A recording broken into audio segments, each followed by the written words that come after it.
Saudara-saudariku yang terkasih, pada hari ini Senin, 8 September 2025, saya Romo Siga dari Gereja Katolik Santo Fransiskus Xaverius, Pacitan. Dalam nama Bapa dan Putra dan Roh Kudus. Amin. Kita bersama Bunda Gereja merayakan peringatan wajib Santo Yohanes Chrysostomus. Ia seorang uskup dan pujangga gereja. Ada orang yang sulit mengungkapkan isi hatinya, tak mampu memberi penerangan yang jelas. Rupanya hal itu tidak dialami oleh Yohanes Chrysostomus.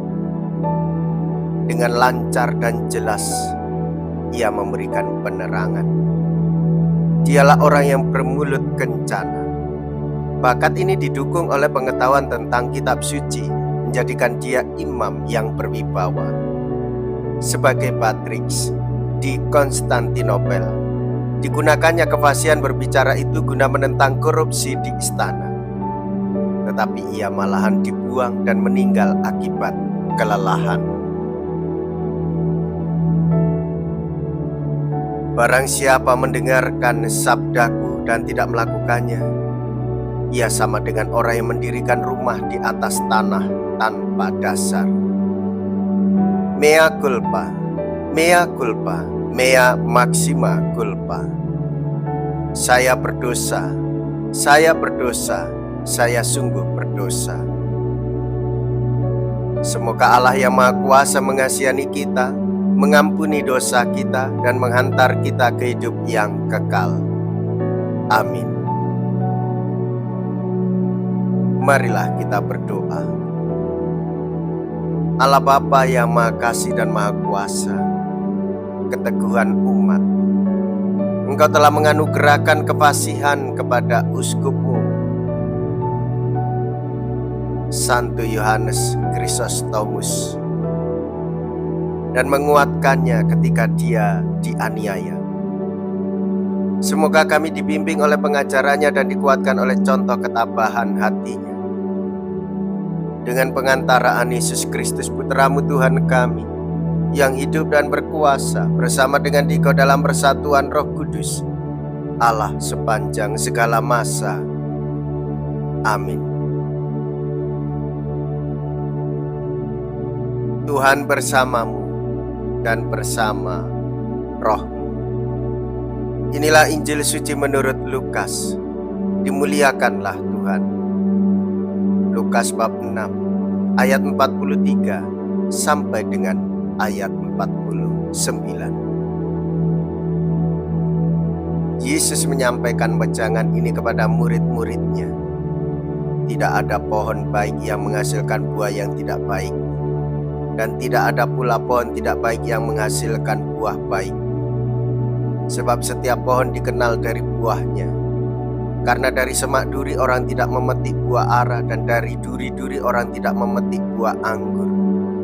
Orang yang baik mengeluarkan barang yang baik dari perbendaharaan hatinya yang baik. Tetapi orang jahat mengeluarkan barang yang jahat dari perbendaharaan hatinya yang jahat. Sebab yang diucapkan mulut meluap dari hati. Mengapa kalian berseru kepadaku, Tuhan, Tuhan, padahal kalian tidak melakukan apa yang kukatakan? Setiap orang yang datang kepadaku dan mendengarkan sabdaku serta melakukannya, aku menyatakan dengan siapa ia dapat disamakan. Dia itu sama dengan orang yang mendirikan rumah. Ia menggali dalam-dalam dan meletakkan dasarnya di atas batu. Ketika datang air bah dan banjir melanda rumah itu tidak dapat digoyahkan karena dibangun dengan kokoh. Sebaliknya, barang siapa mendengarkan sabdaku dan tidak melakukannya, ia sama dengan orang yang mendirikan rumah di atas tanah tanpa dasar. Ketika dilanda banjir, rumah itu segera roboh, dan hebatlah kerusakannya. Demikianlah sabda Tuhan. Terpujilah Kristus.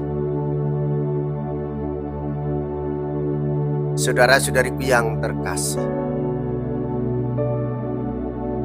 kita berpijak di dalam hidup ini pada iman akan Kristus. Dasar hidup kita sebagai manusia hanya bergantung kepada Tuhan Yesus, Sang Sumber kehidupan dan Sang Sumber kasih yang meluap-luap, menggelora di dalam hati.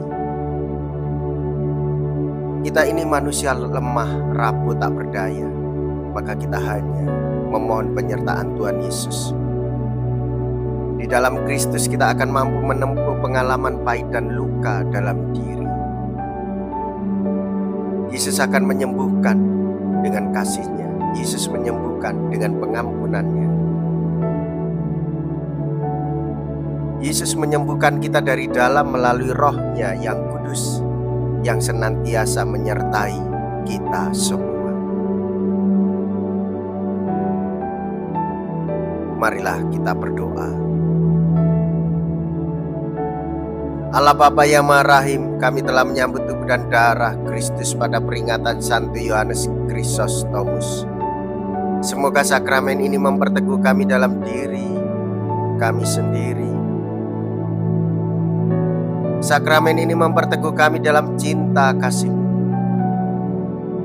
Sakramen ini pun semoga menjadikan kami saksi-saksi setia Injil-Mu. Dengan pengantaraan Kristus Tuhan kami. Amin.